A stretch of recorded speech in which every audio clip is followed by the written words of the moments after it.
Welcome. This is the eighth wonder of the world. I'll be your host. Today, I'm going to talk about my index fund that I'm building. This is just something new that pretty much I've come across building my own index fund probably now a month, and what I'm going to start doing is just each day.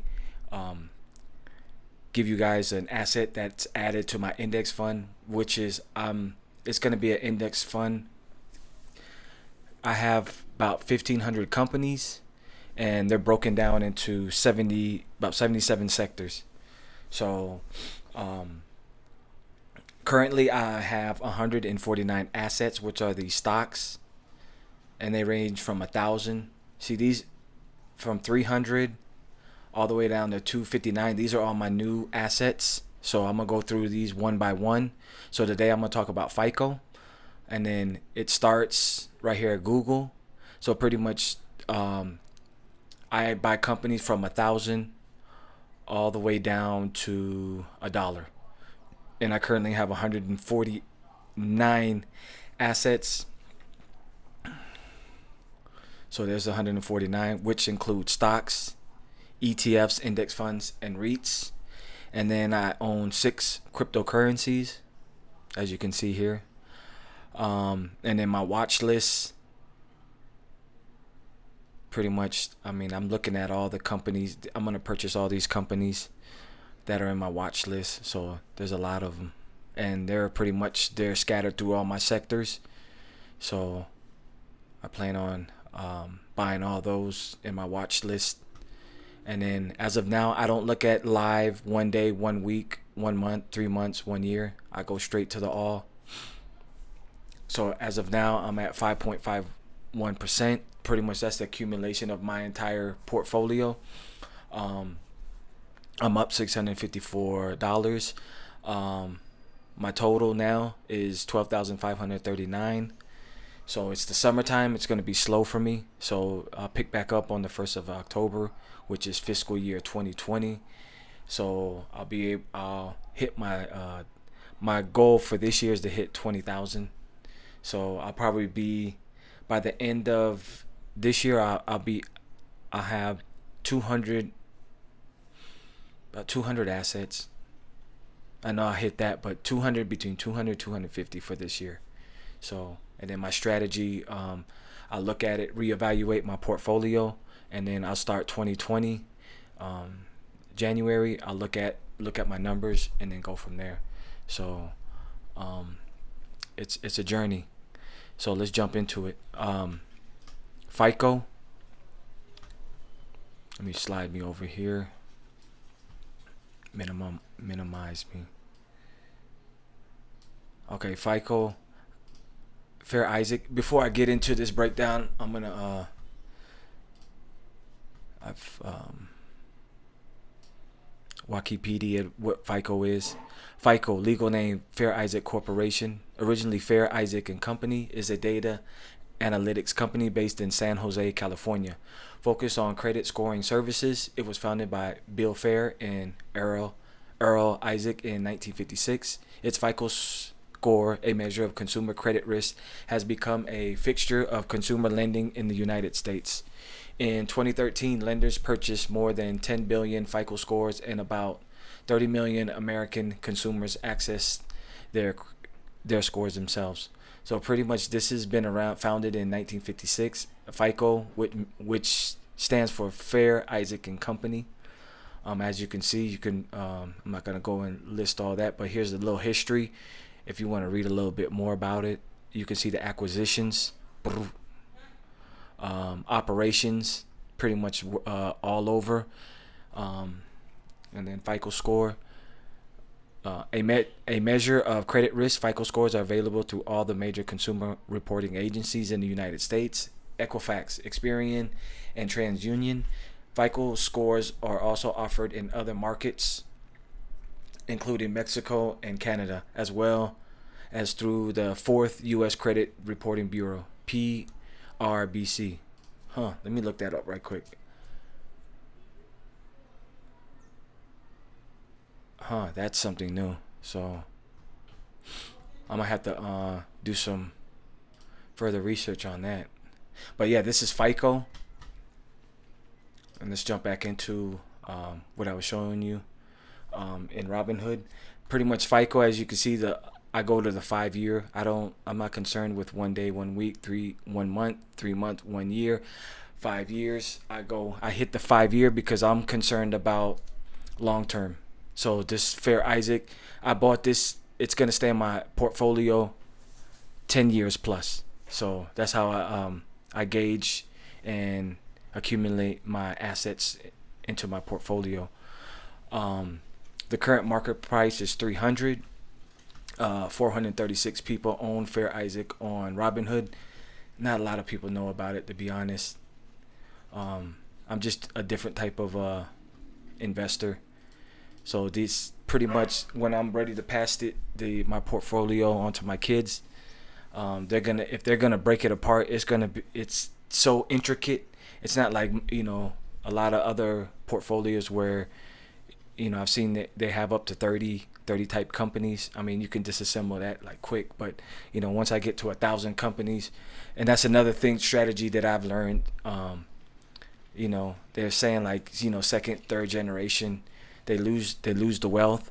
So this is something like to add on to where when I pass, and they don't understand what I went through. Yeah, I tell them my stories, but if they're going to disassemble, they have to sell it one by one.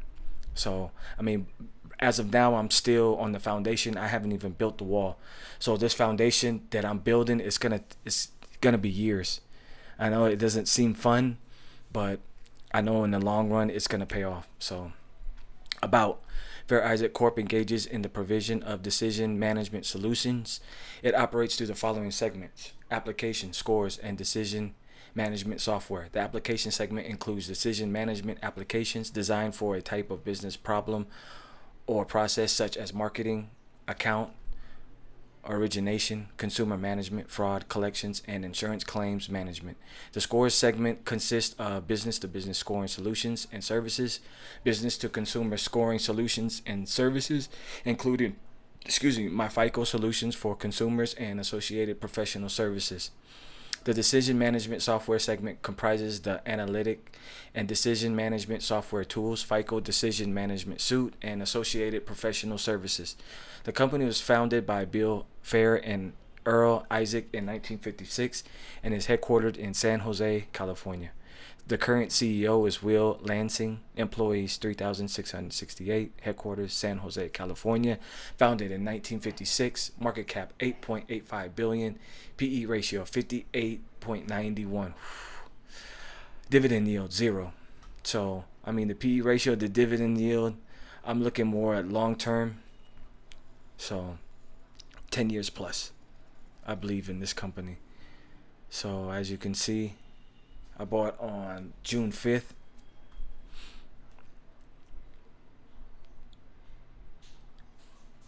So there you have it. That's Fair Isaac Newton. Tomorrow,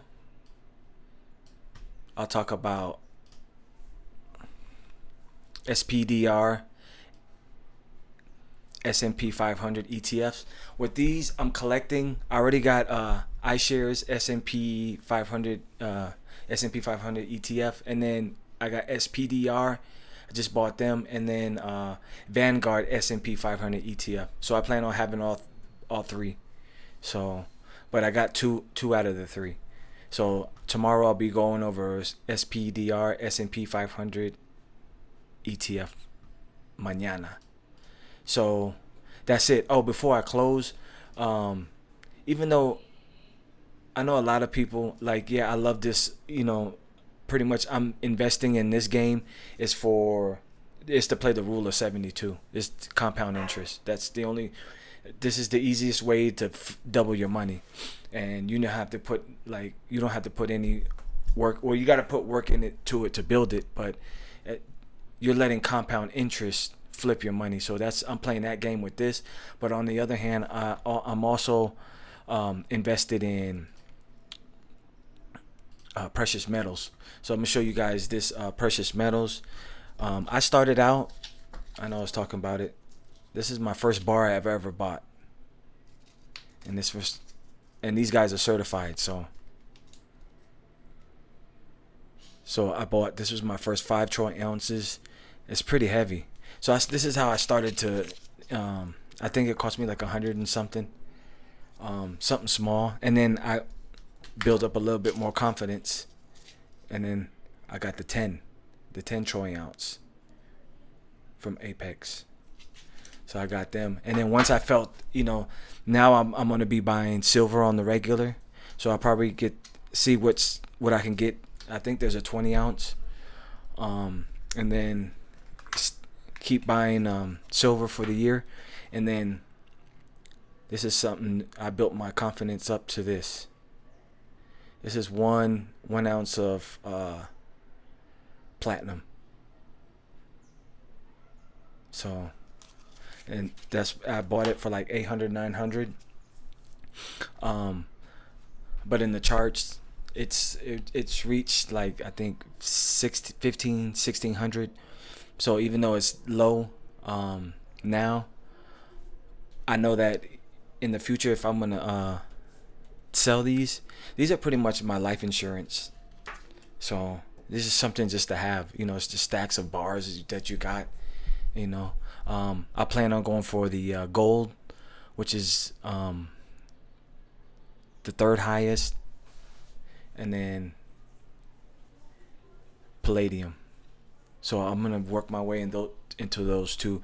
So the way I'm doing it, I already bought these are the platinum, gold, and palladium. I buy one a year with credit. So, and then like silver, I buy throughout the year, because they're small. They're like $100, $200, $300. Not as and I could pay those off quick with the credit that I'm using. And then for like this platinum, gold, and palladium, that's gonna be a whole year to pay off. So the way I've calculated it, so just so my credit's just not sitting there. It's working. So I'm buying something that's even worth more than the credit. So a lot of people don't there's a lot of ways to use credit and get ahead, but that's the way I'm doing it. So pretty much I'm buying physical precious metals as a hedge for like life insurance for me, and any other. That's its main purpose, is that. And then on top of that, this portfolio is just there to add to and flip, keep compounding. So that's it for this one. I'll catch you guys in the next one. Peace.